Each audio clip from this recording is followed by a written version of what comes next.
Buenas noches.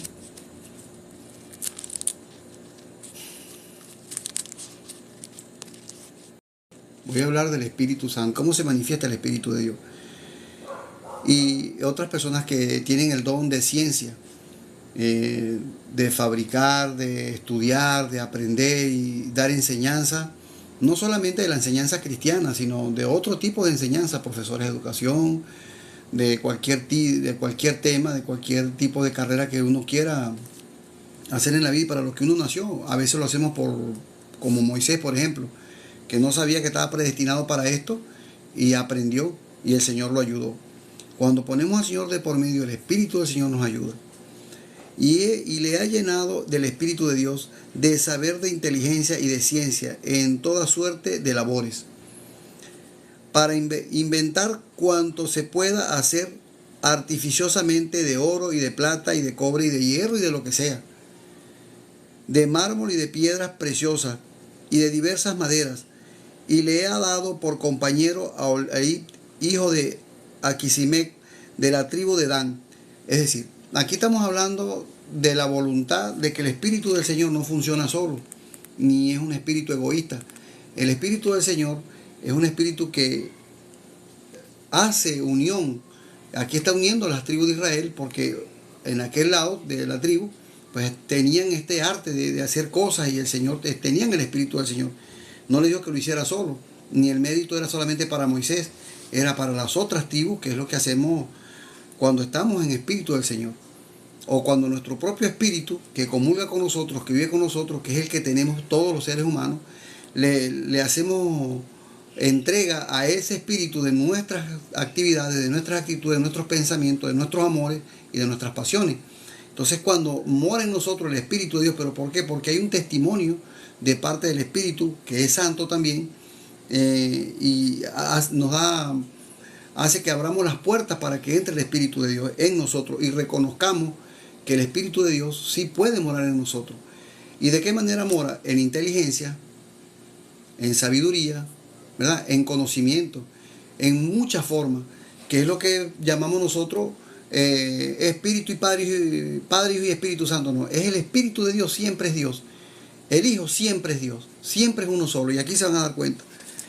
Y le ha dado por compañero el tabernáculo de la alianza al arca del testamento y del propiciatorio que está sobre ella, y todo lo perteneciente al tabernáculo.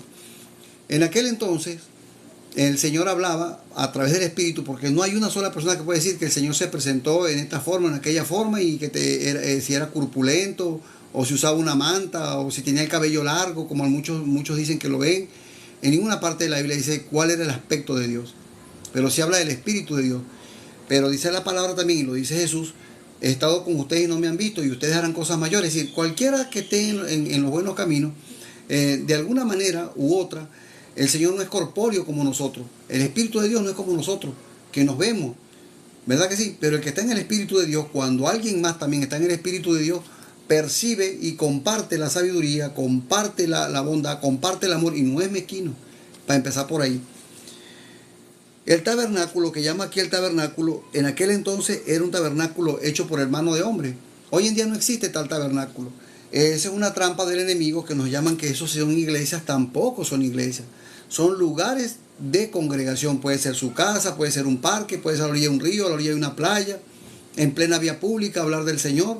Claro, siempre y cuando no nos interponemos por encima de las leyes del hombre, porque entonces estamos poniendo a Dios con un mal testimonio. Eso tampoco es de parte de Dios. Por eso es que no todos los espíritus son de Dios, ni todas las actitudes son actitudes de hombre, que también terminan culpando al enemigo, cuando realmente es el hombre es responsable de lo que hace y de lo que no hace, y tiene el don que el Señor le dio, que se llama libre albedrío. Tiene la decisión de tomarlo o no tomarlo, para la gloria y honra de mi Señor. El tabernáculo como tal es, hoy en día, no podemos quedarnos en el pasado, es exactamente nuestro corazón. Por eso, la iglesia no existe con paredes, la iglesia existe con voluntad, con albergar en nuestro corazón las doctrinas y las costumbres que debemos tener nosotros dentro de nosotros mismos, como gracia de no hacerlo más. El hábito, por ejemplo. ¿Qué es el hábito? Es la continuidad de hacer una cosa o dejar de hacerla permanentemente. Y si yo soy cristiano, ya yo sé que no puedo decir cosas, malas palabras. Si ya yo sé que no puedo estar en lugares públicos dando un espectáculo bochornoso, entonces quiere decir que estoy guardando dentro de mí con conciencia, como dice la palabra, usa la sabiduría con inteligencia, porque tengo libre albedrío. Entonces el Espíritu de Dios no obra solo, ni el espíritu de los enemigos tampoco obra solo, obra en comunión con quien le permite, ya sea que agarres y tomes en serio, y con amor, y con sabiduría, y con inteligencia, dice la palabra, las cosas del Señor. Igual es la ciencia. Tú puedes tener un don de hacer bombas atómicas, pero ¿para qué las vas a hacer? ¿Para acabar con la humanidad? Entonces el Señor sabe que te dio ciencia, pero ¿para quién fue la ciencia? ¿Para el enemigo? ¿Para destrucción? No, para fomentar el amor, la paz, la tranquilidad. Ese es el Espíritu Santo de Dios. No las doctrinas amañadas. No, que el Espíritu Santo me dijo. Eso no es verdad. La mesa y sus vasos, el candelero de oro purísimo con toda la parte, con todo lo perteneciente a él. Fíjense ustedes, aquí no he terminado el versículo. Y el altar de los perfúmenes. Los perfúmenes son las oraciones. Las oraciones, los vasos preciosos y todo lo que nombra la palabra, los utensilios, son nada más y nada menos que cada uno de los miembros del templo. No es que las cortinas sean más bonitas que la silla, ni la silla esté mejor decorada que el matero, ni nada de eso, ni el techo sea más bonito que el piso, no. Todos somos parte de un cuerpo llamado Jesucristo, donde albergamos en nuestro corazón la gracia del Señor y donde tenemos que tener buena voluntad. ¿Qué es lo importante de mantener la gracia o de mantener, reconocer cuando es un espíritu de Dios y cuando no es un espíritu del Señor? Ejemplo, estas personas que danzan, yo lo he visto y así fue que lo aprendí, viéndolo con mis propios ojos. Y más adelante hablamos de eso. Que danzan y con todo el cabello sobre la cara, o que caen al piso, o que dan saltos altísimos, o que comienzan a dar y que remolinos o torbellinos, no sé cómo es que le llaman. El que me diga a mí que lo encontró en la Biblia, que María lo hizo cuando el Espíritu le habló, salió espelucada a la calle a decir que el Espíritu Santo la había embarazado, o Elizabeth, cuando tuvo la comunión, cuando vio a María embarazada, y que sintió la presencia del Espíritu Santo, y por no ir más allá, que eso lo vamos a tocar en este mismo tema, sí, saquemos cuentas lógicas, saquemos cuentas que no son cuentas, porque hasta la matemática es el Señor, pero si estamos en amor, saquemos cuentas con amor, no saquemos cuentas a la regalía, como que la baratija, pues agarre todo el que quiera, no, tenemos que ser muy premeditados en lo que estamos haciendo, en lo que estamos diciendo y cómo estamos hablando del Evangelio. Eso no es, hay canciones que no son del Señor. Yo las escucho y digo, Dios mío, hay canciones del mundo que son más, hablan más de amor que las mismas canciones y no tienen paréntesis extraños de cosas que comulgan con el Satanás, que el Señor lo reprenda en el nombre de Jesús. Ajá. Y el de los holocaustos y todos sus utensilios, la concha de su boca. En aquel entonces los holocaustos eran el sacrificio de un animal. Pero ¿qué quiere decir con el animal? Nosotros como tal somos irracionales muchas veces y somos tan irracionales como un animal. Eso tiene que ver con el polvo. Eso es otro tema que también, para la gloria y honra de mi Señor, lo he leído en la palabra y le he pedido explicación al Señor y me la ha dado.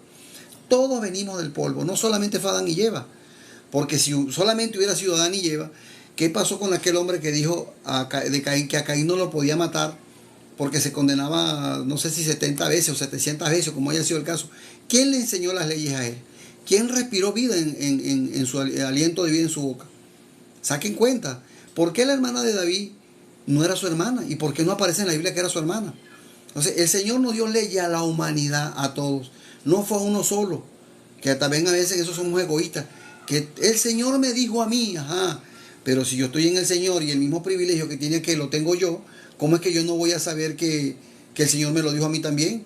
¿Cómo no tengo el don del discernimiento si aparte de tener don tengo la bendición del Señor, que soy una persona consciente, que soy una persona con sentido común, aparte de los dones que el Señor me regala, que son los adornos de aquel vasito que está en el altar o de aquel vasito que está sentado en la silla, que está absorbiendo todo lo bueno para después manifestarlo al pueblo de Dios?